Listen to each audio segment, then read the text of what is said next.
Hey everybody, Ryan with Ryan Industrial. Today got a new tool and I'm going to do video on it. What I got was a nice tiller. Got this off of Craigslist. Got it cheap, which means not running, but that's okay.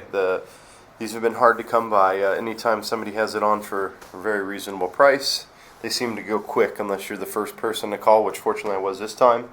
I picked it up for 40 bucks, not running, so I took a little bit of a gamble. It is all metal, so I know it's old. All the covers are metal. There's no plastic, and even the look of the handles and the cabling and stuff, I could tell that this is an older model, but doesn't mean that it's not worth looking into. It does have a Briggs & Stratton on it. I don't know why the sticker's upside down, but everything seemed to be working at the time I went over to the guy's house, and the tires are decent shape, and the rims are metal and they're not rusted out or anything like that. The cables all still worked. I don't know why there's two. Maybe one's for forward. This one's even got like a little latch to lock it into place. Maybe it can't be a lock. Yeah, I think it's just when you're running it, hold it into place, and then you can lift it further, and then it'll spring shut. So got it home and went ahead and tore off the tank. The carburetor is built into the fuel tank because there's a little old fuel in there. Guy said it ran before he last parked it 2-3 years ago in his shed. He said he used it in his garden and it worked fine. I don't know if I can really believe him because it's missing the throttle cable assembly. I don't know if maybe he robbed it off of that to fix something else at his place. But after I got it home, it didn't really have a good well, it wouldn't fire first of all. Checked the spark's good. Went ahead and pulled the spark plug out, and sure enough you can see the intake valve is stuck open. Right here I pulled this breather cover off, and as you can tell the exhaust side works, and then if you look, that little pin there, it is moving, so the cam is good. Maybe just some water got in there. There wasn't a lot of rust.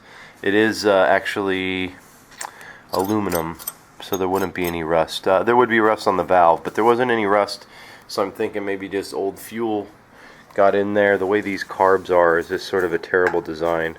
I hate these carburetor assemblies, but I'm gonna go ahead and clean it up, get it going, and hopefully get this thing up and running, and do a little bit of a rebuild on it. This is all good chrome on here. It's got some paint on it or something. Yeah, it is paint. Clean this up. Very little rust. Even the original cables here work.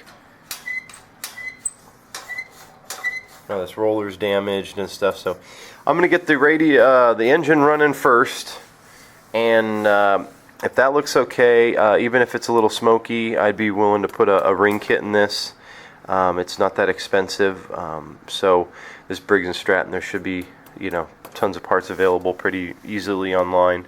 So I'm gonna get started on this week, and just gonna film it while I fix it, and if we get this engine running, then I'm gonna go ahead and there's a Toro dealer in town. I'll get some Toro paint from them, and maybe do a little body work here. Fix this up here. I noticed there was a crack in the metal there on this, so maybe weld that thing up, get it fixed, and it does have the model and serial number. After looking online, this is a 1980 model, so it is quite old, but for being 32 years old, it is a classic, I guess, but it's working, so we'll get this going. And these things brand new are quite expensive, so I had to go the cheap route. Don't have much money into it at this point, so if I come to find out the engine's just too far gone, then maybe a modification. I have an old 5 horsepower motor line in the backyard with a horizontal shaft. Maybe some type of modification for that, or if not, it weighs about 60 pounds, so it's going to be scrap metal. But I hope it doesn't I'm anticipating we should be able to get this fixed. So that's about it for tonight. I'm gonna let I put some rim oil. I cleaned out that valve area and up on the intake right there, and went ahead and sprayed this stuff in there. I'm gonna let this sit. Hopefully it'll break free whatever is gummed up that valve, and I'll check it in the morning. At the top here in the spark plug hole, you can actually see the intake valve. So worst case scenario, I'll put maybe a little diesel in there. Get that from, got some diesel lying around at work. Maybe put a little diesel in there, let it sit overnight. Maybe tap it with a mallet with a, brass drift or something like that. Tap it nice and easy. Hopefully it'll free up, and if that does, then we got good spark. Hopefully we'll still have good compression. We'll get this thing fired up on a little brake cleaner and move forward and getting this tank done and the carb rebuilt and all that good stuff. So I'm gonna do this over the next few weeks, and all this film while I'm working on it when I got time during the week, and hopefully we'll till the garden up this winter.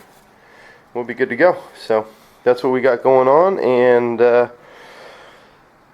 it's getting a little bit late. I'm tired, and I'm gonna hit the sack. So until I work on this again in the next few days, hope you're having a great week, and Ryan with Ryan Industrial. Thanks for watching. Peace.